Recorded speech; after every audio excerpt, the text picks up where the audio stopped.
Halo semuanya, perkenalkan nama saya Veronica Nel Angelin dengan NIM 10111231035.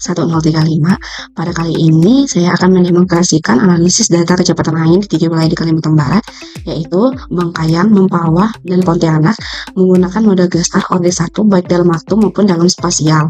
Nah, analisis ini dilakukan dengan bantuan perangkat lunak X-Studio dengan bantuan beberapa library yaitu Magic, ML Matrix, dan T-Series. Nah, data yang saya gunakan merupakan data sekunder yang berasal dari WeatherSpark. Nah, variabel yang digunakan dalam analisis ini adalah kecepatan angin yang diukur secara mingguan. Nah, terdapat 3 lokasi pengamatan yaitu Bengkayang, Pontianak, dan Mempawah. Periode pengamatan mencakup sejumlah mingguan tertentu yaitu 30 minggu. Yang dalam data ini, setiap lokasi memiliki panjang dari waktu yang sama dengan tujuan analisis untuk melihat bagaimana sih pola kecepatan angin di ketiga lokasi tersebut saling mempengaruhi baik dalam waktu maupun antar lokasi. Nah, yang pertama kita input data. Saya akan menginput data. Nah, data ini saya salin dari Excel. Kita buka Excel. Ini kita salin, kita Ctrl C. Terus kita kembali ke R. Nah, di sini saya menggunakan bantuan Update Delim dengan sumber dari Keepplot. Tanda kutip kelompok ini menunjukkan bahwa R akan membaca data yang sedang tersimpan di clipboard.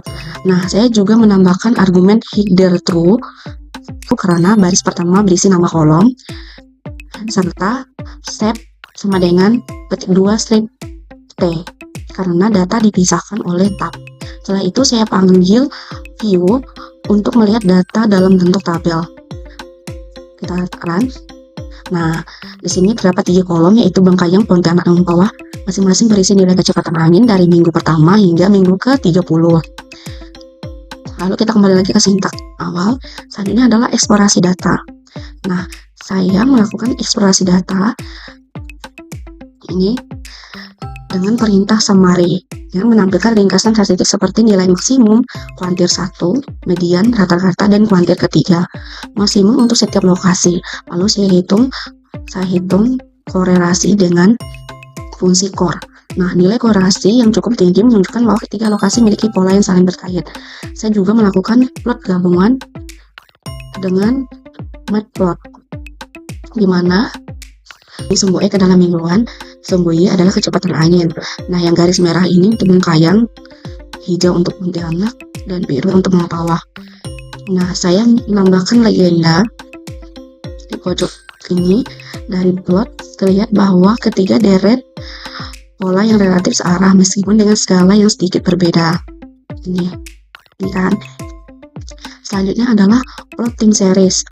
Agar lebih jelas, saya tampilkan plot dari waktu masing-masing lokasi secara terpisah dalam satu halaman 3 baris. Nah, kita lihat. Nah, untuk plot yang pertama yaitu Bengkayang.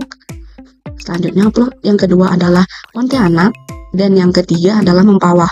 Nah, dari sini terlihat bahwa data cenderung tidak stasioner terhadap rata-rata karena masih terdapat tren atau pergerakan yang tidak konstan.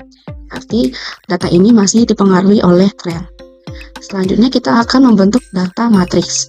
Ini saya ubah data menjadi bentuk matriks dengan nama YT menggunakan fungsi as-matrix ini. Nah, matriks ini akan memudahkan perhitungan selanjutnya, terutama yang melibatkan operasi matriks seperti perkalian dan transpose. Dengan saya menampilkan matriks tersebut dalam bentuk view. Kita lihat. Nah, ini view YT, berarti ini data YT yang terbentuk. Nah, setelah itu kita akan membuat pembentukan matriks bobot spasial. Nah, kita lihat ini merupakan matriks bobot yang sudah di normalitas. Nah, kita beri nama W, ini kan. Matriks yang berukuran 3x3. Baris pertama dan kedua menunjukkan bahwa Bengkayang dan Pontianak masing-masing bertetanggaan dengan Mempawah. Ini ketiga menunjukkan bahwa Mempawah bertetanggaan dengan Bengkayang. Ini Bengkayang dan Pontianak yang masing-masing bobot 0,5. Terus ini saya cetak matriks ini untuk memastikan bentuknya sudah benar dari fungsi ini. Selanjutnya kita akan melakukan uji stasionaritas dengan menggunakan ADF. Nah, sebelum kita membentuk model, saya uji satu persatu ke stasionaritas mulai dari Bengkayang. Di sini terlihat bahwa p-value dari Bengkayang itu 0,02. Karena syarat ke stasionaritas data itu p-value-nya harus kurang dari sama dengan 0,05. Nah, jika dia besar dari 0,05, dia tidak stasioner. Contohnya yang Pontianak, p-value-nya itu besar dari 0,05. Kita lihat lagi untuk Mempawah. Nah, karena masih ada yang tidak stasioner, oleh karena itu saya lakukan diferensi model 1 menggunakan fungsi div ini pada matriks YT. Nah, setelah diferensi ini kan diferensi, saya lihat lagi nilai p-value-nya. Nah, ternyata p-value untuk Pontianak sudah kurang dari sama dengan 0,05, jadi semua data sudah stasioner. Selanjutnya akan dilihat plot ACF dan PCF untuk data asli dan data setelah diferensi. Ini untuk yang data asli, ini untuk yang plot ACF dan PCF yang sudah didiferensi. Nah, untuk yang sudah diferensi, plot ACF pemotong cepat yang mengidentifikasikan bahwa data sudah bisa dimodelkan. Selanjutnya adalah pembentuk matriks W yang merupakan hasil perkalian antara matriks bobot W dengan matriks data YT dengan rumus V sama dengan W dikali Y. Tetapi karena pada baris sebagai waktu dan kolom sebagai lokasi, saya melakukan transpose di dalamnya. Nah, hasilnya V memiliki ukuran yang sama dengan YT.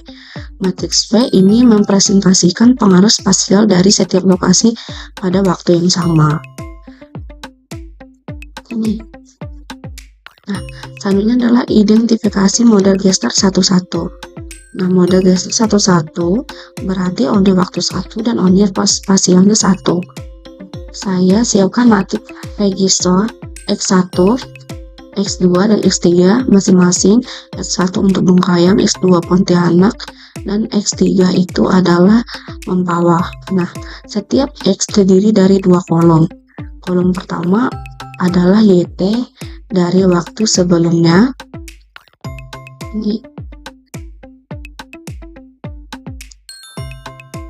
saya tambahkan barisan 0 di bagian atas. Kemudian saya gabungkan ketiga matriks tersebut menjadi matriks bulk diagonal menggunakan fungsi adding. Nih, adding dari library Magics. Inilah matriks X besar yang akan digunakan dalam estimasi. Kita run. Nah, selanjutnya adalah estimasi parameter. Ini vektor Y besar saya bentuk dari seluruh nilai YT yang berubah menjadi vektor kolom. Kemudian saya estimasi parameter dengan metode kuadrat terkecil menggunakan Y besar saya bentuk dari seluruh nilai YT. Sehingga kita peroleh hasil estimasi. Nah, beta 1 berisi 6 koefisien. Nah, koefisien untuk setiap lokasi. 2 koefisien pertama untuk Bengkayang, 2 koefisien selanjutnya untuk Pontianak, dan 2 koefisien selanjutnya untuk Mempawah. Nah, di sini kita ingin melihat matriks PI0 dan PI1. Nah, PI0 ini adalah matriks diagonal berisi koefisien autoregresi waktu. Sedangkan P1 juga matriks diagonal tetapi berisi koefisien spasial. Sehingga kita peroleh ini untuk waktu dan ini untuk spasial. Selanjutnya adalah uji kestabilan model. Untuk menguji kestabilan model, ini saya bentuk matriks B1 kemudian PI dikali W, PI1 dikali W, lalu matriks B P0 ditambah B1. Kemudian saya nilai eigen matriks B. Jika semua nilai eigen berada di dalam satuan, model dinyatakan stabil. Kita lihat. Nah, ini nilai eigennya. Nah, selanjutnya adalah nilai tafsiran. Dari matriks B, saya hitung nilai tafsiran dengan rumus YT topi sama dengan BYT min 1. Hasilnya matriks berukuran 3 kali jumlah waktu. Nah, saya ambil barisan pertama untuk tafsiran Mengkayang, barisan kedua tafsiran Pontianak, dan barisan ketiga adalah tafsiran untuk Mempawah. Selanjutnya adalah plot data aktual dan tafsiran. Plot data tafsirannya saya bentuk dalam grafik yang sama. Kita lihat. Nah, ini untuk Mengkayang, yang garis yang hitam adalah data aktual dan titik-titik adalah tafsiran. Kita lihat. Nah, ini. Nah, terlihat bahwa tafsiran cukup mengikuti pola data aktual, meskipun ada beberapa data-data yang keluar, tapi udah lumayan mengikuti data aktual. Nah, selanjutnya adalah residual, yaitu sebagai selisih antara tafsiran dan data aktual. Nah, residual ini akan saya gunakan untuk diagnostik model atau uji diagnostik residual. Nah, uji diagnostik ini meliputi uji normalitas dan independensi. Nah, untuk uji normalitas, saya menggunakan kiki plot residual setiap lokasi. Kita lihat. Ini untuk Mengkayang, Pontianak, dan Mempawah. Nah, titik-titik yang cenderung mengikuti garis diagonal atau garis regresi yang mengidentifikasikan residual berdistribusi normal. Nah, untuk independensi, saya menggunakan plot ACF residual. Nah, dilihat bahwa lak-laknya tidak keluar dari garis signifikan kecuali di lak 0. Berarti dia memenuhi independensi, dia tidak tergantung dengan yang lainnya. Berarti residual dapat dikatakan witness atau independen.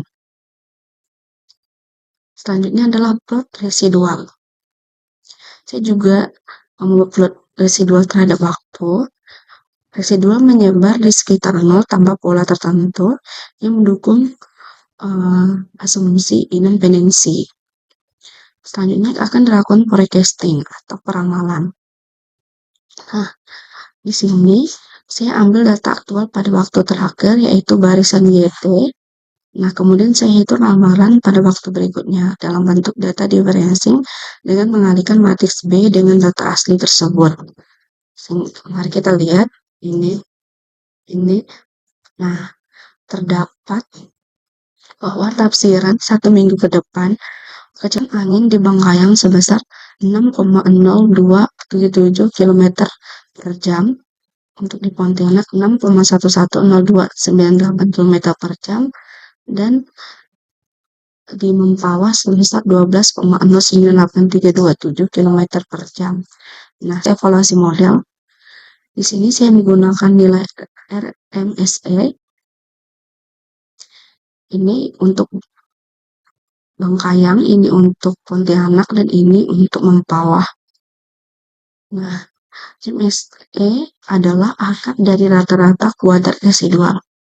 Dan saya juga menggunakan MAE itu adalah rata-rata nilai absolut residual.